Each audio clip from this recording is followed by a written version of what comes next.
All right, today we're going to dive deep, and I mean deep, into the mind of one of literature's most haunting characters, Parfyon Rogozhin from Dostoevsky's The Idiot. We're basically going to trace the anatomy of an obsession so total, it literally burns down everything and everyone it touches. So let's just start with the one question that powers this whole story. What happens when love crosses a line? When it stops being about connection and becomes about complete and total possession? Where is that razor's edge between loving someone and wanting to own them?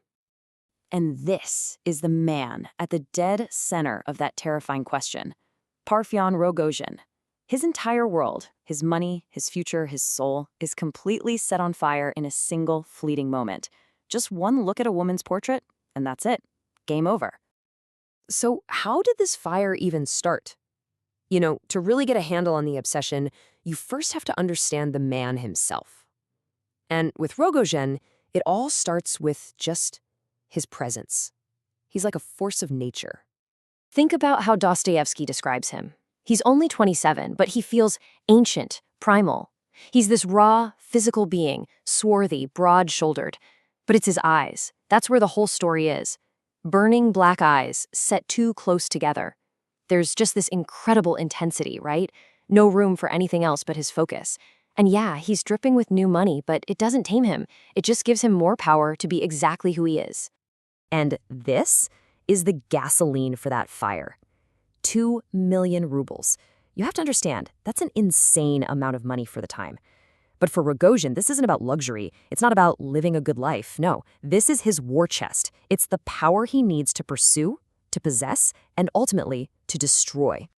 And here it is, the starting gun. It doesn't begin with a conversation or getting to know someone.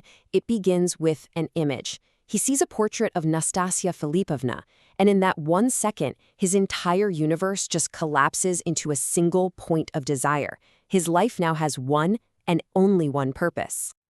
Okay, so a single look lights the fuse. Now let's see what that fire does to his mind. We're going to go inside his head, and what we find there is, well, it's a terrifying kind of simplicity.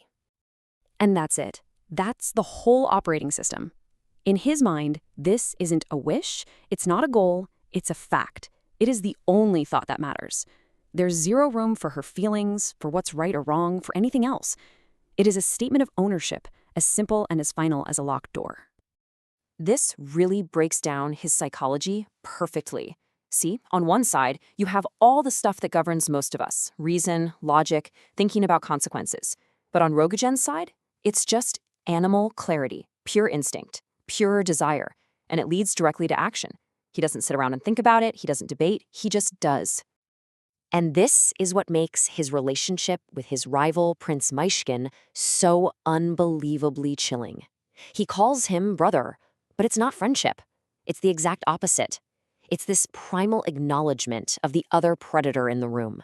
It's a dark, twisted bond, forged over the woman they both claim to love, but who they will both, in the end, completely tear apart.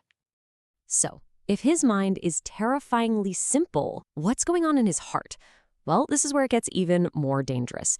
Because for a guy like Rogozhin, every single passion burns at the exact same lethal temperature. I mean, this says it all, doesn't it? For him, there's no difference in the intensity of love, of worship, or the impulse to kill. They aren't separate feelings. They're just different faces of the same total obsession.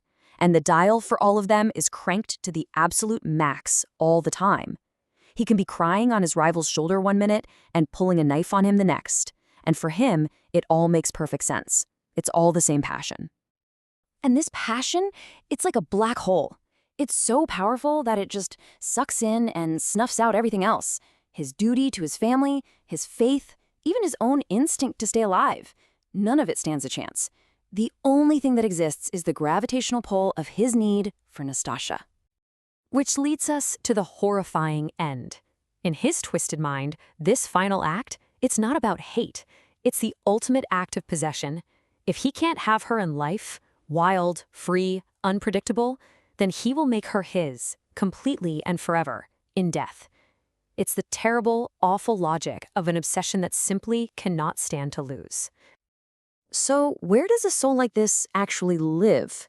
Dostoevsky gives us this incredibly powerful answer by showing us that Rogozhin's inner world has a perfect physical reflection. His house is so much more than just a place. It's a map of his psychology. Every dark corner, every object inside, it all reflects the tomb that his soul has become. When you walk into his home, you're walking straight into his mind. And what's inside? Just darkness. It's cavernous. It smells like cold money and decay. You feel the violence just under the surface, like that knife he keeps hidden.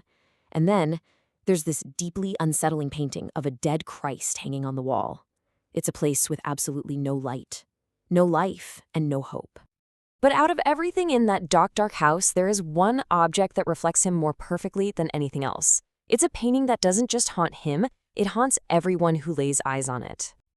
And this is why it's so perfect. The painting shows a Christ who is just dead, broken. There's no hint of resurrection, no promise of salvation. It's beauty that leads only to the grave. For Rogozhin, whose passion offers no redemption and can only end in death, well, this isn't just art on a wall. It's a self-portrait. So why does this character, created over 150 years ago, still feel so shockingly real?